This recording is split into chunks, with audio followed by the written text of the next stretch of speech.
Hi friends, welcome to part-time recipes. இன்னைக்கு நம்ம ரெசிபில veg bread roll recipe எப்படி செய்யறதுன்னா பார்க்க. இது ரொம்ப ஈஸியாகவும் நம்ம வீட்டு குட்டீஸ்க்கெல்லாம் ஈவினிங் ஸ்நாக்ஸாகவும் இதை நம்ம அடிக்கடி வீட்டிலேயே செஞ்சு கொடுக்கலாம். வாங்க கிச்சனுக்குள்ளே போகலாம். ஸ்டஃபிங்காக ஃபஸ்ட்டு நான் ஒரு வெங்காயம் நீளமாக கட் பண்ணி ஒரு பவுலில் நம்ம சேர்த்திடலாம். நெக்ஸ்ட்டு ஒரு கேரட்டும் நீளமாக கட் பண்ணி அதையும் ஒரு பவுலில் சேர்த்திடலாம். கூடவே ஆஃப் குடமிளகாவையும் நம்ம சேர்த்திடலாம்.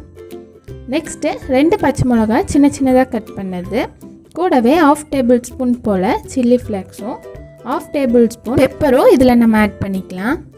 கூடவே 1/2 table spoon garam masala, next 1/2 table spoon சோம்பு இதில் நான் சேர்த்திருக்கேன். இப்போது இதில் 2 உருளைக்கிழங்கு வேக வச்சு தண்ணி இல்லாமல் மசிச்சு எடுத்திருக்கேன். அதை இதில் சேர்த்தி டேஸ்ட்டுக்கு தேவையான அளவு உப்பு இதில் நம்ம சேர்த்திக்கலாம். இப்போ இதையெல்லாம் நம்ம நல்லா மிக்ஸ் பண்ணி எடுத்துக்கலாம்.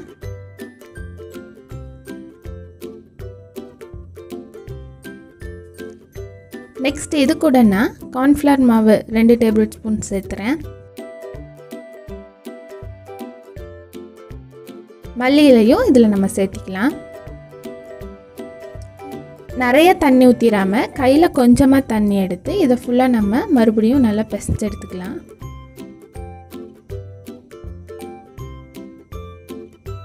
இப்போது நம்ம ஸ்டஃபிங் ரெடி ஆயிடுச்சு. நெக்ஸ்ட்டு நம்ம மைதா பேஸ்ட் ரெடி பண்ணிடலாம். 1 டேபிள் ஸ்பூன் மைதா மாவும் கூடவே கொஞ்சம் தண்ணி ஊற்றி நல்லா மிக்ஸ் பண்ணி எடுத்துக்கலாம். தட்டியெல்லாம் எதுவும் இல்லாமல் நல்லா மிக்ஸ் பண்ணிக்கிங்க.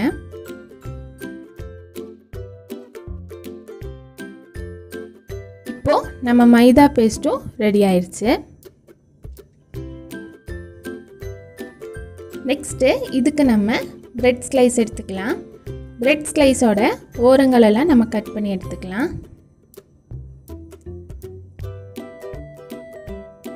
இந்த ஓரமெல்லாம் நம்ம பவுட்ரு பண்ணி பிரெட் க்ரம்ஸாக இதில் நம்ம டிப் பண்ணுறதுக்கு யூஸ் ஆகும்.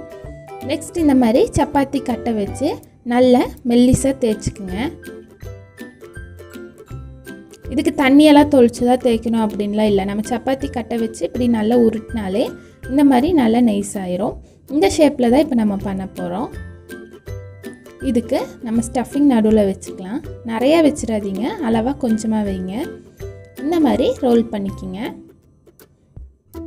இந்த லாஸ்ட் எட்ஜில் வந்து நம்ம மைதா பேஸ்ட் வந்து அப்ளை பண்ணிக்கலாம்.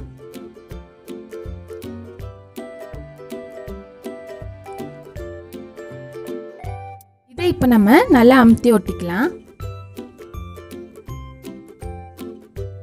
இப்போது சைட்லேயும் அதே மாதிரி மைதா பேஸ்ட் தடவி அமுத்தி விட்டுக்குங்க.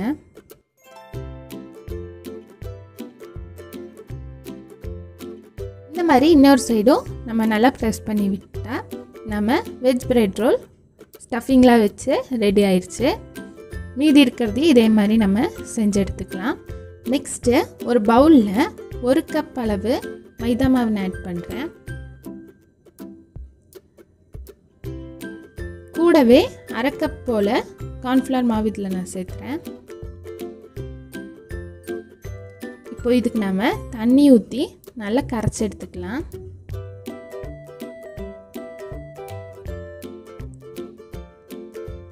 ரொம்ப கெட்டி இல்லாமல் ரொம்ப தண்ணி இல்லாமல் மீடியமான அளவில் நம்ம இதை கரைச்சி எடுத்துக்கலாம்.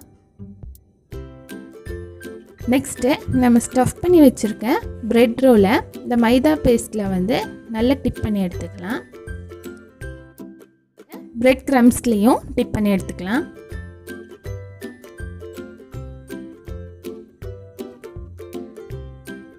அவ்வளோதான், இப்போ நமக்கு ரெடி ஆயிடுச்சு. இதை இப்போ நம்ம ஃப்ரை பண்ணிடலாம்.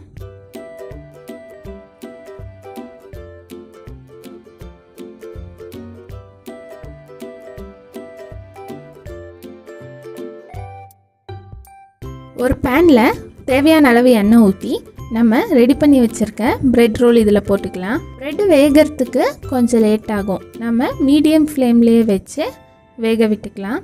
ஹை ஃப்ளேமில் வச்சா சீக்கிரம் கருகிரும். இப்போ ஒரு சைடு கொஞ்சம் கோல்டன் ப்ரௌன் ஆனனையும் திருப்பி போட்டுக்கலாம்.